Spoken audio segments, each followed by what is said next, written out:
Bora, gente. Volta, pessoal. Volta, Misael.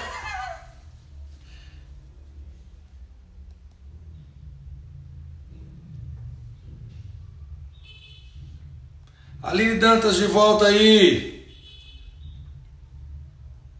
Bora, bora. Tá só começando. Cristian, Silena na área, Priscila, Rachel, Cosmo, Raquel aí, ó. Não, Raquel, isso. Eita, agora vai ficar pesado. Era a Raquel me aí. Bora, bora.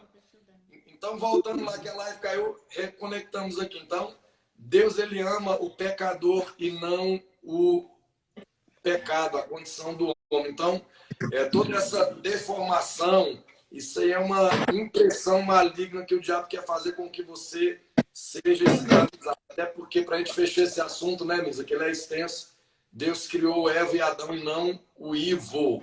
Mas Deus, ele ama você. De repente, você pode estar numa condição aí diferente do normal, mas Deus, ele ama você e Deus quer resgatar você. Foi para você que Jesus veio, não é isso, Misael? E respondendo de forma direta, pastor, a pergunta: é errado você conversar ou você ter amizade? De forma nenhuma. Não é errado. Não é errado. Não é pecado. Digo de forma categórica para você, não se preocupe. As pessoas costumam, como o senhor falou, tratar um homossexual de forma pejorativa. Na IBMS isso não acontece. Isso nunca aconteceu. No meu tempo de liderança, eu já lidero jovens juntamente com a minha esposa, desde os tempos em que nós namorávamos, desde o tempo em que nós éramos apenas um casal de namorados. Isso já estamos indo para quase 14 anos, já temos mais de 14 anos. Então tem mais de 14 anos que nós lideramos jovens. E um princípio que nós sempre colocamos em prática é acolher as pessoas. Pergunta: é errado você conversar, você ter amizade com homossexual? De forma nenhuma. Aqui na IBMS nós recebemos a todos, nós queremos acolher a todos, e o nosso único intuito é, mostrar isso daqui, É isso que nós queremos mostrar para você. Se você vai entender ou não, se você vai praticar ou não, aí já é uma questão sua com Deus. Mas não é errado, digo isso de forma categórica, que converse com muitos. Muitos me procuram através do Instagram, muitos me procuram através do Facebook. Não é errado. Você pode sim, até porque muitos deles estão longe dos caminhos do Senhor e você precisa alcançá-los. Como que você vai alcançar alguém sem conversar? Como que você vai alcançar alguém sem você ter um relacionamento? Então, não é pecado. Muito pelo contrário, vá atrás deles e traga-os para os caminhos de Jesus. Jesus era amigo dos beberrões, dos glutões, das prostitutas. Era a raça que Jesus andava. Daí você tira. Então, o princípio do cristianismo é amar a Deus sobre todas as coisas, o nosso próximo como a nós mesmos. Eu vou usar esse termo diferente, né? Então, nós precisamos amar as pessoas que estão numa situação hoje diferente. E quem sabe a partir daí, claro, orando, ministrando sobre a vida dela. E quem sabe vai ter um lindo testemunho, né, no futuro, né, Misael? De alguém que deixou sua prática e se voltou. Então, a primeira coisa, queridos, é não julgar. Deixa essa missão com Jesus, deixa essa missão para Deus. Então, nós temos que abraçar as pessoas e dizer como pastores, nós estamos aqui. Eu não concordo com suas escolhas, mas eu estou aqui para poder dizer para você, você tem um pastor, você tem um amigo, você conta comigo que a gente vai estar orando por você. E, de fato, se vocês têm amigos, né, como a Tutu colocou aí, e anda com eles, influencia eles. Né? Fala para eles acerca do amor, quanto valorosos e amados eles são por Jesus. Próxima pergunta aí. E é também aquela velha frase já manjada no Evangelho, mas que é pura verdade, né, pastor? Jesus te ama e eu também. Acabou. A Tuane da live, ela estava perguntando: para quem devemos confessar nossos pecados? Para quem devemos confessar nossos pecados? Primeiro para Deus. Quando você confessa, o confessionário lá. Seja qualquer pecado, você roubou, você brigou, você xingou, você bebeu, você tomou água com gás, sabe? Você fez algo que a tua consciência vai te acusar. Primeira coisa, você confessar para Deus. Aquele que não encobre sua transgressão, ele prospera. Aquele que confessa, ele alcança perdão e misericórdia. E como ia falar agora, pastor. Deus perdoa, mas a cura vem quando você abre para alguém que caminha junto com você, para alguém que mentoria você. Porque às vezes você está confessando pecados para alguém que não faz parte da sua vida e que você não deve, em hipótese nenhuma, dar satisfação para quem não faz parte da sua vida e a quem você não deve dar satisfação. Então, se você pecou, errou, seja de qualquer espécie ou natureza, porque não tem pecadinho nem pecadão. Se você está sendo mentoreado pelo Misael e pela Raquel, busca, confessa para eles, confessou a Deus, perdão, confessou para os seus líderes, você vai receber a sua cura, confesse para os pastores e bola para frente. Próxima pergunta aí. Quer completar? Pastor. Não só complementando, Provérbios 28:13, é exatamente o que o senhor falou aí. Quem esconde os seus pecados não prospera. Olha que forte. Mas quem confessa e os deixa, alcança a misericórdia. Uau. Então, confessar pecados está diretamente ligado à prosperidade. Quem esconde os seus pecados não prospera, mas quem os confessa e os abandona, prospera e alcança a misericórdia. O salmista disse, né? Enquanto eu me calei, os meus ossos envelheceram, apodreceram. Então, quando você esconde o pecado, você vai ficar amarrado, né? A Bíblia diz que quando alguém, naquela época lá, antes da vinda de Cristo, pós a vinda dele também, quando você cometia, no Antigo Testamento, matava alguém, você era amarrado a essa pessoa que você matou e você tinha que andar com ela o tempo todo até que ela se... como que fala isso em português, gente? Putrefação, não sei se é isso, Misael. Como é que fala isso aqui no Brasil, gente? O corpo se decompõe, né? Isso mesmo, estado de putrefação. Isso, estado de putrefação. Então, a pessoa era amarrada para que ela sentisse e ficasse exalando aquele mau cheiro do ato que ela tinha cometido. Então, o pecado é isso. O pecado é mau cheiro. Então, joga o lixo fora, irmão. Eu acho que é mumificação, pastor. Mumificação, não? Isso. Porque se você não jogar fora o seu pecado, você vai se acostumar com ele. É igual lixo, né? Você tem um lixo na lixeira, entra dentro de casa, a casa fechada, tá fedendo, mas daqui 2 minutos, se você não tirar, você acostuma com o mau cheiro. E o pecado não é vitamina para você ficar tomando ele aí, achando que vai te dar sustância, não. A pastora Rai falou aí, de estado de decomposição, é isso aí. E quando se fala em confessar algo, pastor, está diretamente ligado ao arrependimento. Confessar é você se arrepender e você abrir seu coração a alguém. E quando você está conversando com um amigo ou uma pessoa, entre aspas, comum, não se trata de uma confissão, se trata mais de você estar ali contando algo que aconteceu. Quando nós falamos em confissão, está diretamente ligado ao arrependimento. E o ideal é que você se confesse com alguém que possa te ajudar espiritualmente, alguém que possa acompanhar você para que você não cometa aquele pecado novamente. Então, daí a importância de você conversar com o seu líder, ou com o seu pastor, ou com sua líder, ou com sua pastora, né? Ou com um mentor, talvez, da igreja, porque confissão está diretamente ligada a arrependimento. Top. Próxima aí, Ana. Pastora Ana. Felipe Soares perguntou: explica o que é blasfêmia contra o Espírito Santo. Blasfêmia contra o Espírito Contigo, Santo. pastorzão. É contigo, pastorzão.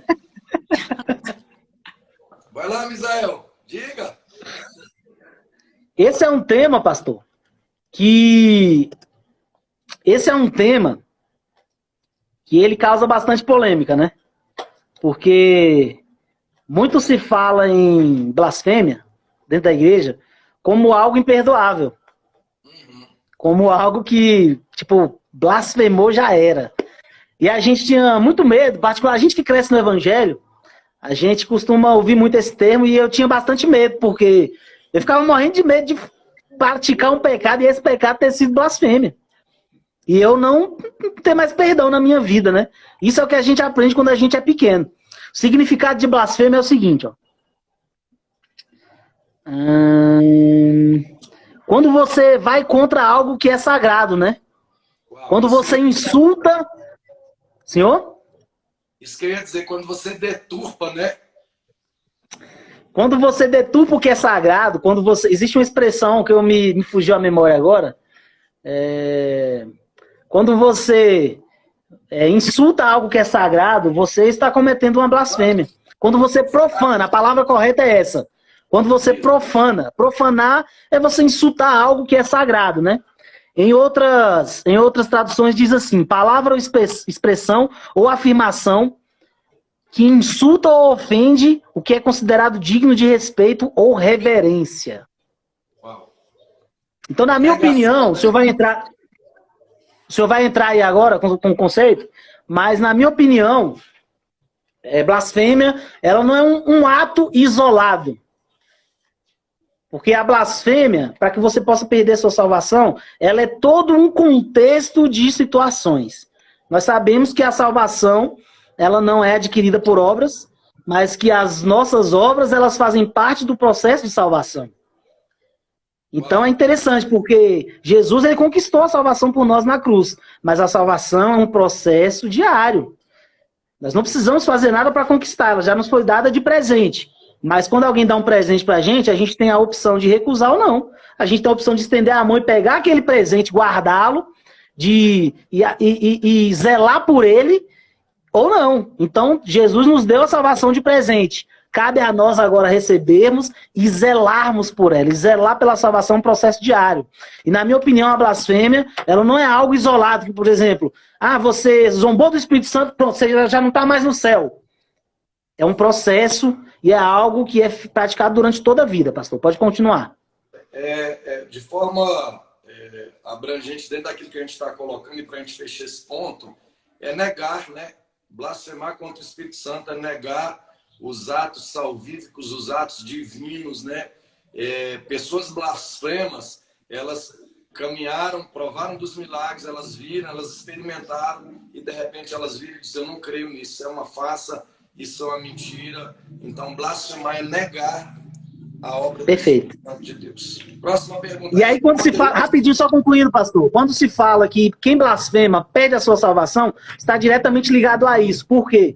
Porque a salvação, ela vem pela fé. Quando você tem fé que Jesus morreu na cruz, se sacrificou e nos deu a salvação com esse ato, você está dizendo, eu creio. Quando você zomba de Jesus e dos atos salvíficos de Jesus, como o senhor está falando, você se torna uma pessoa blasfema. Logo, você não tem direito à salvação, porque a salvação ela vem pelo crer que Jesus salva. Se você blasfema contra isso, você está declarando que você não crê. Logo, você não tem direito à salvação. Então é algo simplório assim. Perfeito. Próxima pergunta. É a última aqui da Tuane, da live anterior. Pastor, qual sua opinião sobre o aborto? Qual a sua opinião sobre Rapidinho, pastor. Fala. Rapidinho, só quero usar um comentário aqui da pastora Rai Nunes, aqui que ela falou agora. A pessoa se torna apóstata. O que é uma pessoa apóstata? Uma pessoa que faz uso da apostasia. Apostasia é a perda da fé.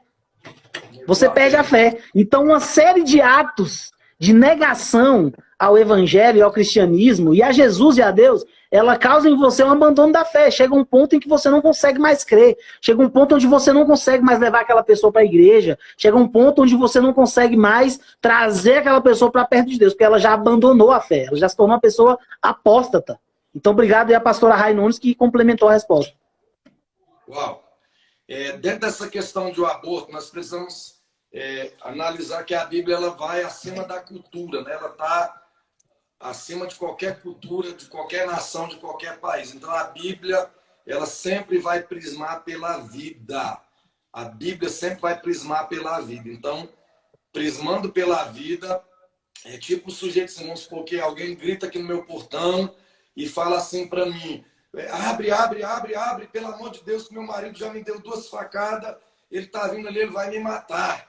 E eu abri o portão e colocar essa pessoa que já foi espancada, esfaqueada, e que o marido ou qualquer outra pessoa estava ali a ponto de cometer aquele crime de assassinato, e eu colocar ela aqui para dentro e alguém gritar para aquele sujeito que queria matar, dizendo, ela está ali na casa do pastor.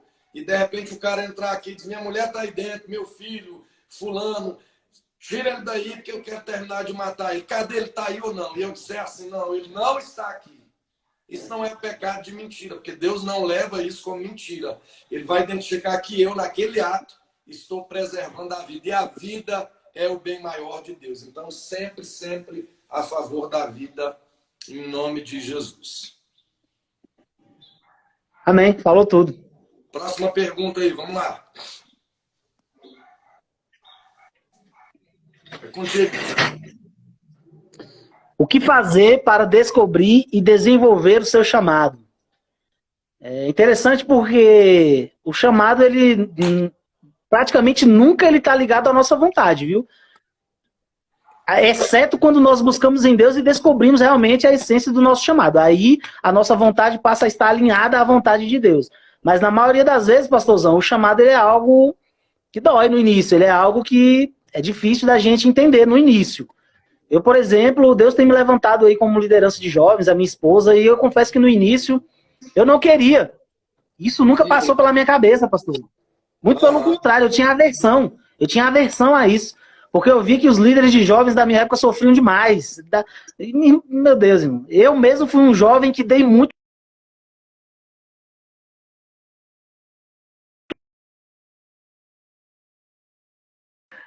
Então, é uma questão muito complexa, porque nós temos que buscar em Deus. Eu acho que o princípio de tudo é você buscar em Deus e pedir para que Deus te coloque no centro da vontade dele. Qual é o centro da vontade de Deus para a minha vida? O que Deus quer que eu faça? Qual é o meu chamado? Eu, por exemplo, tenho descoberto que o meu chamado há anos é liderar jovens. E muitas vezes eu tento fugir disso e Deus vai lá e direciona tudo para que isso aconteça. Então, o Senhor, por exemplo, eu sei da sua história, eu sei da história do Senhor, e sei que o Senhor, acho que talvez nunca imaginaria que se tornaria um pastor de ovelhas como o Senhor é hoje. Acho que o Senhor pode falar melhor até sobre isso, né? Verdade. A primeira coisa que eu quero dizer para você, se eu errar aqui, você me perdoa, porque também eu não sou obrigado a saber tudo, nem eu, nem o Misael. Mas se eu não tiver errado, Platão que disse isso, conhece-te a ti mesmo. Um dos maiores desafios para nós hoje é nos conhecer, é saber quem somos, de onde viemos, para onde estamos indo e o que Deus teceu em nós. Então, segunda coisa, para você descobrir dons são habilidades natas que nascem com você, né? Que você pode desenvolver ao longo do tempo. Então, hoje, psicologicamente, nós temos, Misael, 500 dons dentro de nós, 500 dons, 500 habilidades. E dentro desses 500 dons, talvez 2, 3, 4 vão sobressair e às vezes um vai sobressair. Aí é preciso, eu tenho esse teste vocacional. Se você quiser, depois da live, pode me procurar que eu passo para você, pode procurar o Misael aí e você vai fazer o teste para a gente te direcionar naquilo que Deus chamou você. Então você descobre o dom e o seu chamado quando você entra nele, quando você está nele. E o dom, o que ele vai fazer? Ele vai te despertar, ele vai te levar a buscar essa área, seja ele para jogar futebol, seja para cantar, né? E ter dom, eu tenho um livro que eu gosto muito do John Maxwell, que ele diz assim o seguinte: talento não é tudo. Tem pessoas com talento, mas se não tiver paixão, você não vive, porque a paixão supera o talento, né? E para você descobrir o seu dom, tem que se fazer um teste redentivo, que aí te dá um mapa, te mapeia, fica melhor para você conduzir. Responde aí, galera. Um detalhe importante também, pastor, é que o seu irmão, o pastor Marcos Nunes, ele me ensinou isso. Nós devemos ser pessoas que não tem só um chamado. Muitas vezes nós não temos só um chamado. Na verdade, o nosso chamado universal é pregar a palavra de Deus. E aí, o significado, digamos assim, mais genérico de chamado, que é o que a gente está falando aqui, é qual ferramenta nós vamos usar para pregar a palavra de Deus. O Senhor usa o seu pastorado. Eu uso a minha liderança em cima dos jovens. Então tem gente, o André Barros, por exemplo, está aqui conosco na live, o chamado dele é alcançar vidas através do marketing. Então ele usa a ferramenta marketing para cumprir o chamado, o ID, que é o chamado de todos nós. E o pastor Marcos Nunes, ele me ensinou isso. Nós devemos ser pessoas, não somente um por um, que tem uma habilidade dentro disso de pregar o evangelho, mas nós temos que ter 2, 3, 4, 5. Nós temos que ser pessoas 2 por 1, 3 por 1, 4 por 1, 5 por 1. Então nós não temos que nos ater, eu sou líder, já tá bom demais. Não se contente. Seja também um pregador, seja também um músico, seja um líder, seja uma pessoa que recebe bem as pessoas na igreja, seja uma pessoa que usa o seu Instagram, as suas redes sociais como ferramenta para pregar. Então nós temos que ser 5, 6, 10 por 1. Então nós não temos que nos ater apenas a um ofício. Porque tudo que nós fizermos, e isso está na Bíblia, tem que ser para a honra e glória do Senhor. Nosso casamento ele tem que ser utilizado para glorificar a Deus. As pessoas têm que olhar para nós como casamento, como casados, para você, para o seu cônjuge, e eles têm que ver a glória de Deus através do seu casamento. As pessoas têm que olhar para o seu filho e ver a glória de Deus através do seu filho. Quer comais, quer bebais. Nós falamos disso aqui no início. Tudo tem que ser para a honra e glória do Senhor. A sua amizade, use o seu poder de persuasão, use o seu poder de convencimento para trazer as pessoas para o evangelho. Isso é o nosso chamado. Use a ferramenta que você tem. Ah, mas eu não sei. Busque a Deus, ore, jejum. Peça porque Deus vai te mostrar e Ele vai te direcionar no centro da vontade dEle. E quando você se encontrar no centro da vontade dEle, você vai dizer, esse é o meu chamado. E dentro disso, Misael, para a gente concluir esse assunto e passar para o próximo, você descobre seu chamado se colocando no caminho fazendo, né? Por exemplo, é como uma receita de bolo. Você pega uma receita, se você lendo a receita que está dando todos os parâmetros, você solar o bolo, ele ficar destemperado ou com muito mais tempero, então ali você não é chamado para aquilo. Mas o chamado você descobre fazendo, executando, e aí você vai sendo direcionado para chegar no ponto, né, do seu dom, do seu talento redentivo que vai sobressair. Próxima, responde aí, galera. Se não responder, a gente te reexplica isso aí numa próxima live. Próxima pergunta, pode ser, Misael? Lê aí. Eu, como jovem, como posso trazer minha família para os pés de Deus? Palavra-chave aí para responder isso é testemunho. Uau. Testemunho. Nós cristãos chamamos de testemunho, né? É a nossa vida. Pastor Marcelo falou isso numa live anteontem, uns 2, 3 dias atrás. Eu já disse isso também numa pregação. Já postei já fiz um post no meu Facebook falando isso. Você é a carta que mais os seus vizinhos e a sua família irão ler. A Bíblia que os seus vizinhos e a sua família irão ler se chama você. Uau. Então, nada melhor do que trazer as pessoas através do testemunho. Quando as pessoas veem que você é uma pessoa amável, que você ama o próximo, que você principalmente ajuda o próximo, sem requerer nada em troca, que você prega a palavra de Deus, que você demonstra ser, pelo menos seguir os passos de Jesus, as atitudes de Jesus, quando elas olham isso, elas se sentem felizes a ponto de dizer, eu quero experimentar isso que ele vive. Verdade. Uau.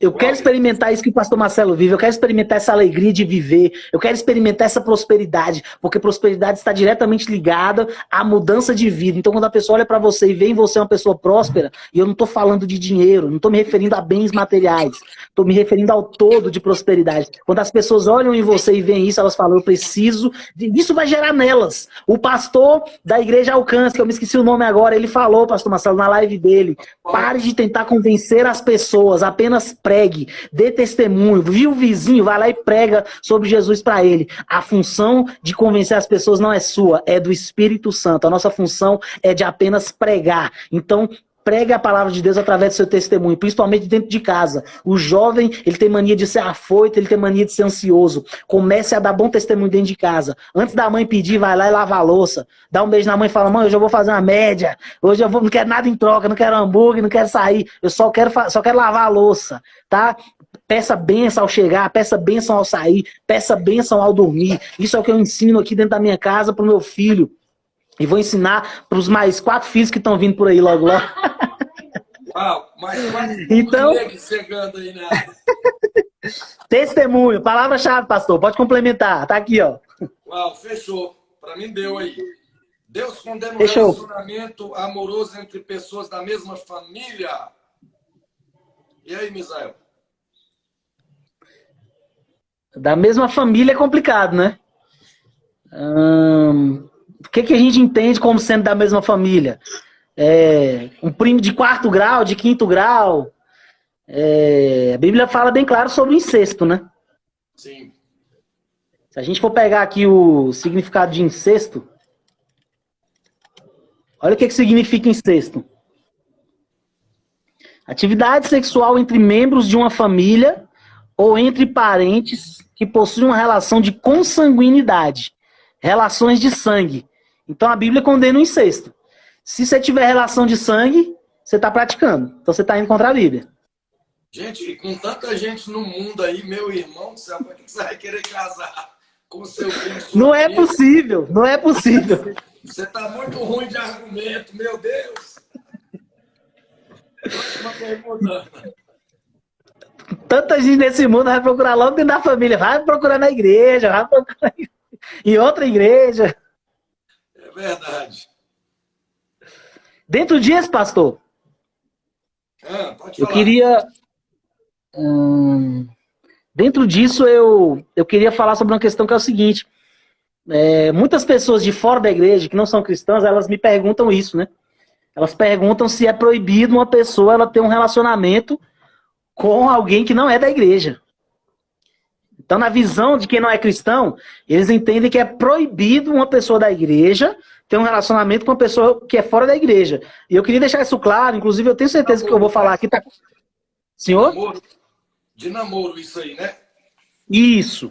Tem um relacionamento, né? Um namoro. Então, dentro disso, eu já queria engatar na mesma questão. Que eu tenho certeza que eu vou falar tá alinhado com o que o senhor pensa também e com o que o cristianismo pensa, de certa forma. Proibido não é, né? Como a gente começou falando na outra live. Poder pode. Mas a Bíblia fala a respeito de um julgo desigual, né? Como a gente falou, você tem um relacionamento com um cara que é do mundo. Quando chegar no domingo ou no sábado, você vai querer ir pro culto de jovens no sábado, e o seu namorado ou sua namorada vai querer ir pra balada. Eu já vivi isso pessoalmente na minha vida. Então é chamado um jugo desigual. O que é um jugo?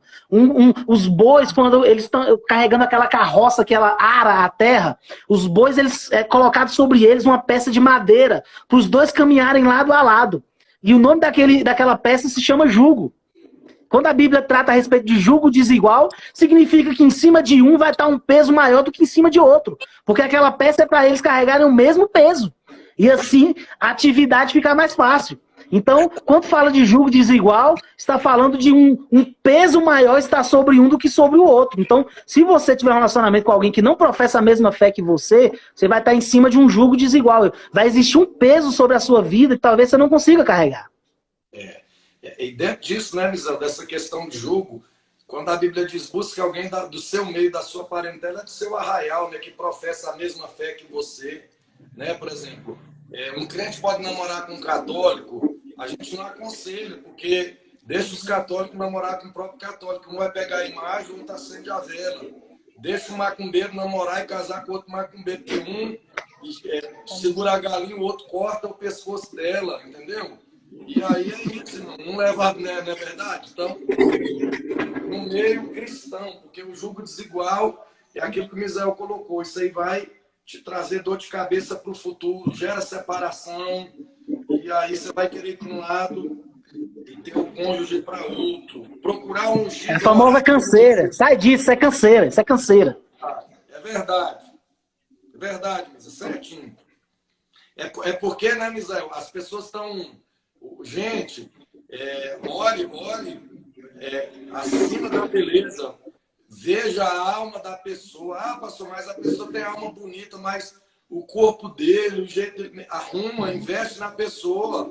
Porque além do despencamento vai chegar tudo para você, minha filha. Para você, filhão. Então, muitas vezes a gente está preocupado com a aparência, até porque parece, né, Misael? Sabe qual é o conceito que a gente tem, né, Misael? Que os homens do mundo lá para as meninas. Os meninos do mundo são os Brad Pitt.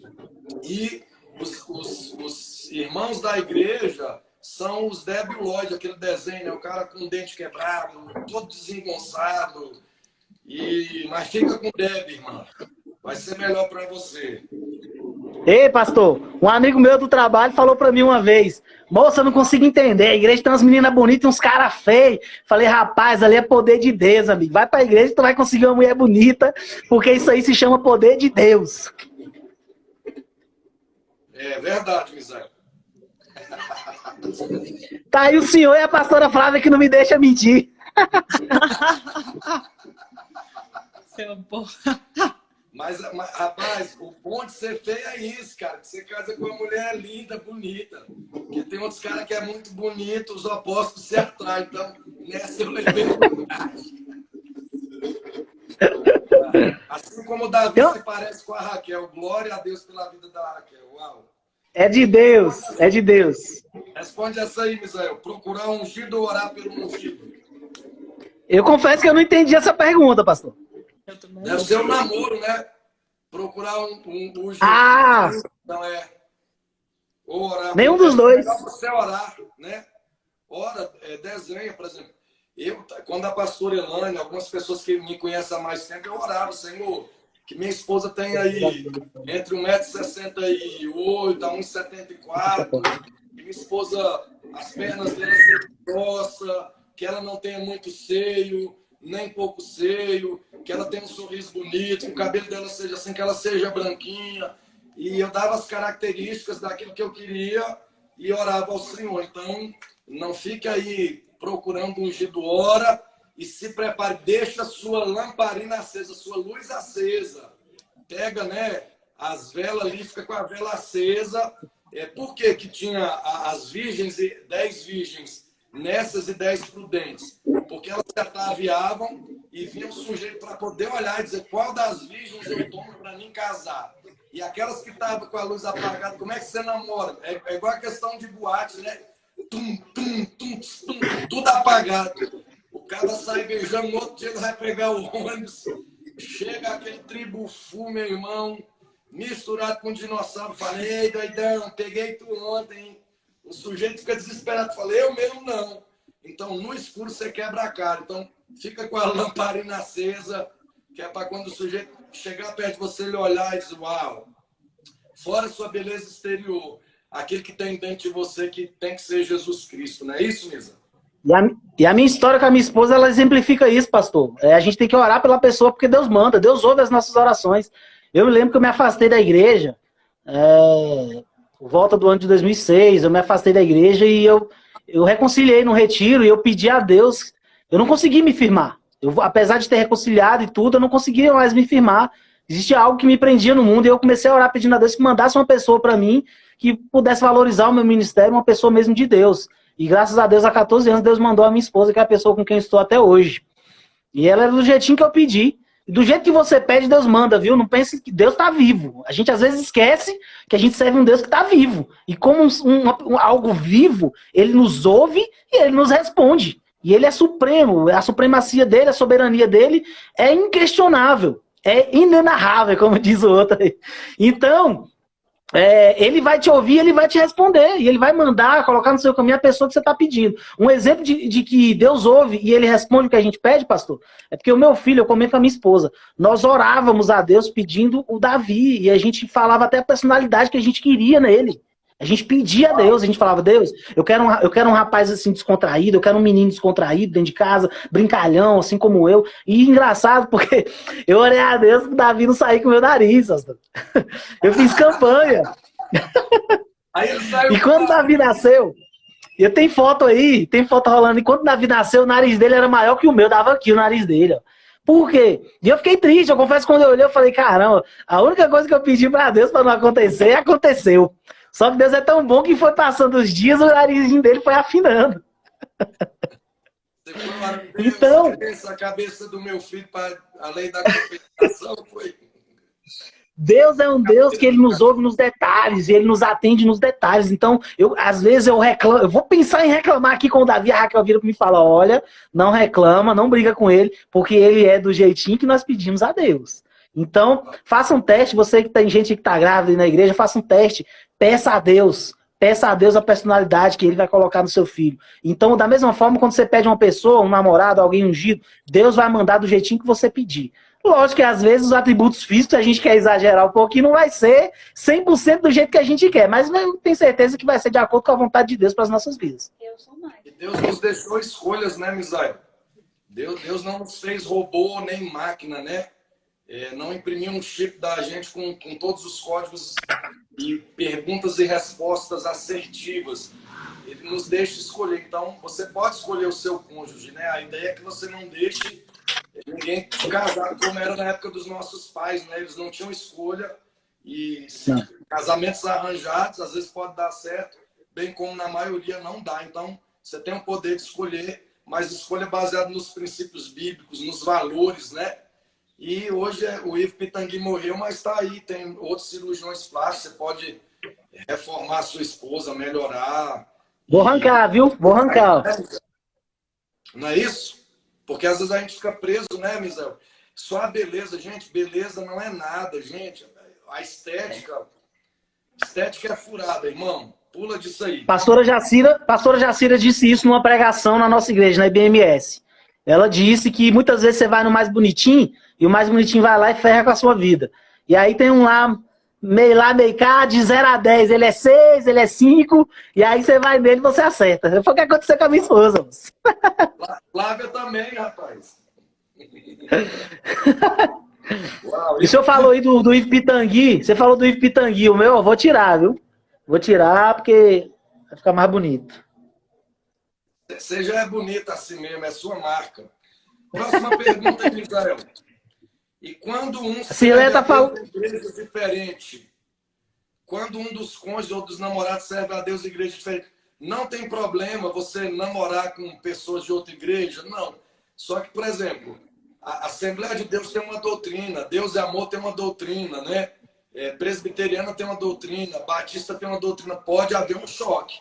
De repente, numa igreja Assembleia de Deus, se apresentar com um boné, você tá no sal. Se chegar de bermuda na Deus é Amor, como é que você vai, né? Visitar a namorada com a bermuda, a camisa de time de futebol, o pai dela enlouquece, a mãe vai dizer, esse aí não é crente. Então a ideia principal é que você namore alguém que seja, pelo menos, quase que o mesmo segmento no sentido de doutrinas, né? Para que você evite problemas lá, né? E vice-versa, tudo dentro de moderação. E para casamento, você pode casar com alguém que é de outro ministério? Pode. Só que aí, se o homem tiver um ministério dele, por exemplo, se ele é um líder de jovens, alguém que já exerce um cargo dentro da igreja, casou, a ideia é que a esposa acompanhe, saia do ministério que ela está e venha para o ministério do marido. Ou, se eles entrarem em consenso, né, Misael? O marido sai daquele ministério que ele está e vai acompanhar a sua esposa no outro ministério, que eu também não vejo problema nenhum. Perfeito, perfeito. Acho que no namoro essa questão é... Senhor? Essa foi a pergunta da tia Cirleia. Isso.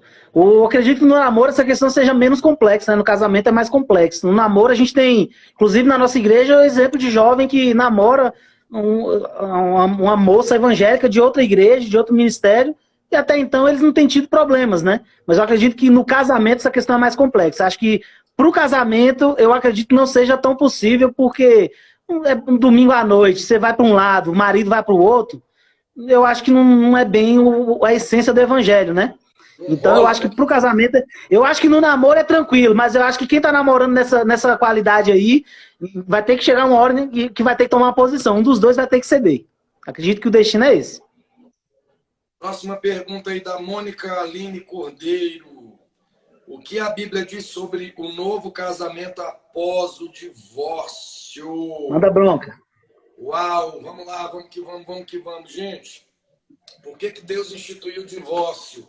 Na época de Moisés era comum o sujeito, o sacerdote, o marido, enjoar da esposa, porque ela às vezes estava pelancuda, já tinha lá trocentos filhos, e ele vinha uma das criadas bonitinha, novinha, toda durinha, formosa, e aí ele pegava e se divorciava com muita facilidade. E ele não queria saber, e ele saía trocando de esposa, de mulher, e aí Deus vem instituir o divórcio, e a Bíblia diz que Deus ele odeia o divórcio. Então há pessoas que estão se divorciando por motivos pífios, né?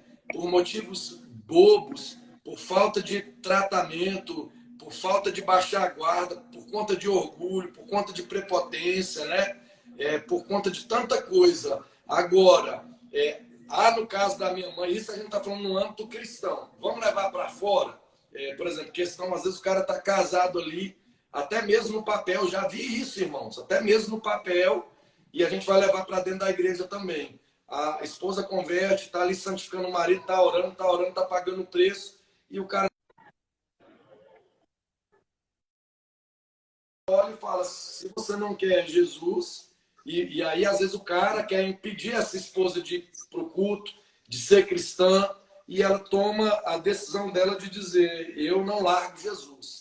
E às vezes o cara vai falar, então vamos divorciar. Eu já vi muitos casos disso, como o caso de gente que é crente, o marido se desvia, vai para Umbanda, para Macumba, e ali a esposa dizer, se você não voltar, não refazer seus caminhos, eu vou romper e vou separar. Então, o divórcio precisa ser entendido desses dois pontos.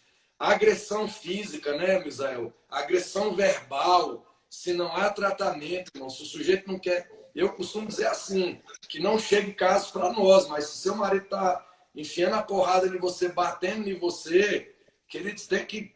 As leis estão aí.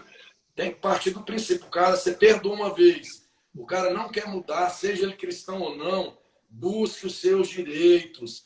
E às vezes, as mulheres, em questão de divórcio, não estão nem sofrendo pancadas físicas, mas é emocional, né? É o marido que sai, prende a mulher dentro de casa, que vigia ela, que está cerceando a mulher. Isso não é bênção, não é legal. E aí, isso questão de divórcio e sobre o que? Após o novo casamento, não é isso? Sobre o novo casamento após o divórcio. Então, a questão da viuvez, né? O sujeito casou a mulher, um dos cônjuges morreu, e aí a vida tem que se continuar, ele vai embora, segue sua vida. E a questão do divórcio, atrelada a tudo, ela vai ser mais pejorativa na questão do adultério mesmo.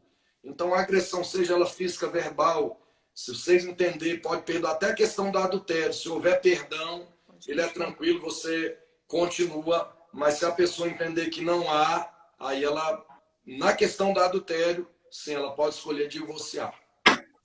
E aí, só uma observação. A pessoa que cometeu adultério não poderá se casar mais. Somente a que sofreu adultério que pode se casar. Uau, essa é minha esposa. Quer complementar aí, Misael? Eu posso ser polêmico aqui? Lançar uma pergunta? Vai. Então, quem cometeu adultério está condenado a viver sozinho pro resto da vida? Sim. Pela Bíblia, sim. Ao pé da letra na Bíblia, sim, né? Fundamentado aqui, sim. Que é o que a gente está falando, né? E outra, né, Misael? Gente, todos nós somos seres diferentes. Às vezes o que irrita, o que eu como marido, de repente, alguma atitude me irrita na Flávia, isso nunca vai acontecer mais. Imagina que ela fala, não quero mais esse sujeito. Ela vai achar outro cara com outro defeito e por aí vai. Então, o certo é você se corrigir. Existem bons livros para isso. O cristianismo, existem conselheiros, investir em encontros de casais, ler bons livros, participar de palestras e, sabe, se autoanalisar, ter a conversa, né, ter a resenha, de olhar para a esposa, para o cônjuge, dizer como que eu estou sendo como marido, como que eu estou sendo como esposa, e zerar essas coisas, orar, pedir perdão. E aí é orar mesmo, orar, pedir perdão e restaurar esse casamento, a fim de que a pessoa não fique aí, né, sozinha pro resto da vida ou pecando o resto da vida, né? E aí é aquela questão, os adúlteros não herdarão o reino dos céus. O que é a palavra adulterar, Misael? É pegar uma chave, eu estou atrás de uma porta, a minha chave cabe nessa fechadura. Adulterar é você pegar essa chave e querer colocar na porta do outro, na fechadura do outro. Não vai caber. Perfeito. Não terá problema. Perfeito. Próxima pergunta. Nós vamos ter que fazer mais live, viu, Misael? Hein, pastorzão? Só lembrando que a gente já está aqui 1h40, mas a gente não quer ser cansativo também, né? Então, só para deixar as pessoas à vontade aí. Tá rotativo, alguns já saíram, outros já entraram, mas a gente vai continuando. Enquanto o pessoal estiver mandando perguntas, a gente vai continuando aqui. Vamos que vamos. Nós vamos estourar o tempo. Quando der 5 horas cair, finalizou, aí só na próxima. Só tem mais uma pergunta. Vai lá. Lê aí, Misa. Além dessa. Como os pais devem orientar seus filhos na vida sexual? Como eu falei, né? Nós temos princípios bíblicos. Nós cristãos, tudo que nós fazemos, todas as nossas atitudes, elas devem estar embasadas em princípios bíblicos. E eu acho que o primeiro ponto, o ponto-chave dentro de um lar cristão é a conversa, é o diálogo. Muitos pais, eles têm outorgado a função de educar os filhos para a igreja. Isso é um erro muito grave, pastor. Porque nós podemos acompanhar, nós como líderes de jovens acompanhamos os filhos, os adolescentes, os jovens, Vocês, como pastores, acompanham os casais, as famílias, mas o dever de educar é impreterível dos pais. Uau! E é um direito irrevogável que você tem. Eu, como pai de um filho de 5 anos, eu já me preocupo em ensinar esse tipo de coisa a ele, porque é um dever dos pais e nós não podemos outorgar isso a ninguém, nem a um outro parente, nem a qualquer outra instituição. O dever de educar os filhos, e principalmente sexualmente, é da família. Então, você não pode outorgar isso a uma instituição chamada igreja. Então, eu acredito que o primeiro ponto, chave, é diálogo. E outra, pastor Marcelo, a gente não pode ter vergonha, rasgar o verbo. Do jeito que a gente está rasgando o verbo aqui numa live, tem que ser com o filho sentado aqui no sofá, na poltrona, e um bate-papo esclarecedor. Porque eu acho que tudo parte do princípio do diálogo. Um filho que tem abertura para conversar com qualquer assunto sobre os pais, ele é um filho mais confiante na vida, ele é um filho que pensa mais no futuro, e nós devemos inserir isso nos nossos filhos. Sexo antes do casamento é problema. É problema, porque pode gerar problemas futuros. Desde DSTs até um filho indesejado. Um filho indesejado, ele muda, ele vira do avesso a vida de um adolescente. Ele vira do avesso a vida de um jovem. Então nós temos que pensar bastante nisso, porque quem vai inserir isso nele somos nós. Acho que o princípio é conversar. É dentro disso, né, Misael? Eu cito de novo aqui John Maxwell, porque, claro, tem outros autores, mas frases assim que nos chamam a atenção. E ele vai justamente dizer a ligação entre um filho para com o pai, entre um pastor e Jesus, entre o pastor e sua igreja, entre sua igreja e o pastor, entre o líder e seus liderados, a ligação é a do coração.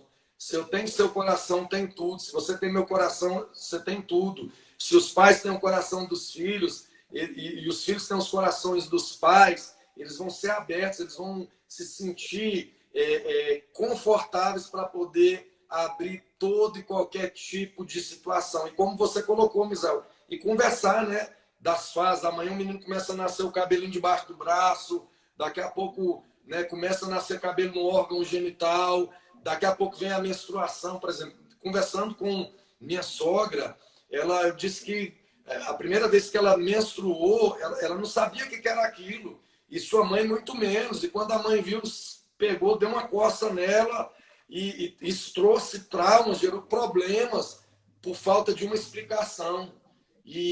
Sabe, e dentro disso que você está colocando sobre a vida sexual, eu falei lá sobre o beijo no início, que ela é uma ligação, né? Fazer sexo com outra pessoa antes do casamento é se ligar na alma dela, é transferir emoções, pensamentos, coisas boas e coisas negativas. 1 Coríntios capítulo 6, verso 20, eu uso essa Bíblia aqui, a mensagem, que ela traz um contexto assim bem amplo para nós aqui. O verso 16 diz assim, Misael: sexo é mais do que pele sobre pele, é tanto mistério espiritual quanto um ato físico. Como está escrito, os dois se tornarão um. Uau. Então é muito mais, há uma ligação espiritual, né? Há uma troca Perfeito. de energia, então cuidado, que às vezes você está... E fora que o sexo antes do casamento, ele amaldiçoa seu casamento. Isso a gente está falando para gente que é cristã, porque quem está na prática, na bagaceira, no mundão, ele está morto. Ele está morto nos seus delitos e pecados. Então, quando ele vem para Jesus, ele recebe uma nova vida e a partir daí ele passa a ter a consciência do que é um sexo antes do casamento. Ele traz problema para você, assim como a masturbação, né? Jovens que se masturbam, tanto homem quanto mulher, 5 contra 1, cuidado. Eu tinha um jovem na igreja que pintava as unhas, varão. E dizia, pastor, pensei que era morena, daqui a pouco, meu irmão, não faça isso, que isso vai fazer com que você se satisfaça, e quando você casar, você vai deixar de procurar sua esposa para você ter relação sexual com você mesmo, você vai estar preso. Isso, assim é na pornografia, né? A pessoa vive um sexo virtual e deixa de viver o real, que de repente a esposa está ali do lado, isso te afeta, te traz prejuízos. A pastora Elaine falou aí no comentário agora, é preciso restaurar o relacionamento entre os pais e os filhos, né? Essa é uma questão que já vem de muito tempo. Foi a Flávia. E dentro... A Flávia? Desculpa, eu não vi direito aqui. Então é preciso restaurar o relacionamento. A Bru Dantas não sei qual é o nome dela, mas tá escrito Bru Dantas, ela disse que a gente não pode otorgar à escola, né, a função de educar os filhos, essa função é nossa. A gente não pode mandar para a escola, falar, não, a escola já está ensinando educação sexual. Não, tá errado. Ele tem que aprender primeiro dentro de casa. Quando ele ouvir falar na escola, já não tem que ser mais uma novidade, ele já tem que estar inteirado sobre aquilo. Hoje, né, Misael, os pais estão terceirizando. Ontem na live sobre educação de pais e filhos, eu e a nossa psicopedagoga Débora, a gente falou sobre isso, né? Pais que estão terceirizando para a igreja, para o líder de jovens, para os professores, para a televisão, e quando, na verdade, a educação, a responsabilidade é nossa, de quem é pai. A Bíblia diz, pais, ensinem os seus filhos no caminho que ele deve andar, para que quando ele tiver mais tarde, velho, barbudo, gordo ou magro, ele não se esqueça disso. E a educação dos pais é criar memórias nos filhos, né?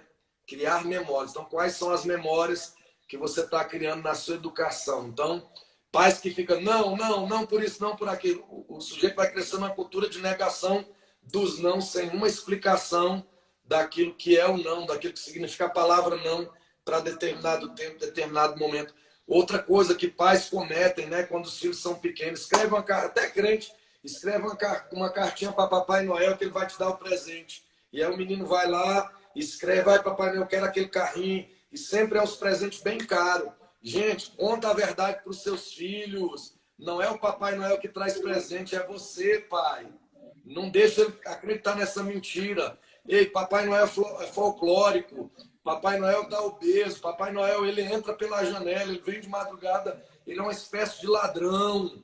Então, às vezes seu filho está crescendo, achando que é o Papai Noel que trouxe os presentes. Ele vai atribuir as coisas boas em determinada época do ano a uma figura que não existe, quando na verdade foi você, pai, que deu o presente. Então diga para o seu filho, escreve uma carta, filhão, para o seu papai, para a sua mamãe, dizendo qual presente você quer ganhar de Natal, de Ano Novo, no seu aniversário, e papai vai dar. E quando você der, diga, papai é bom, filho, para você.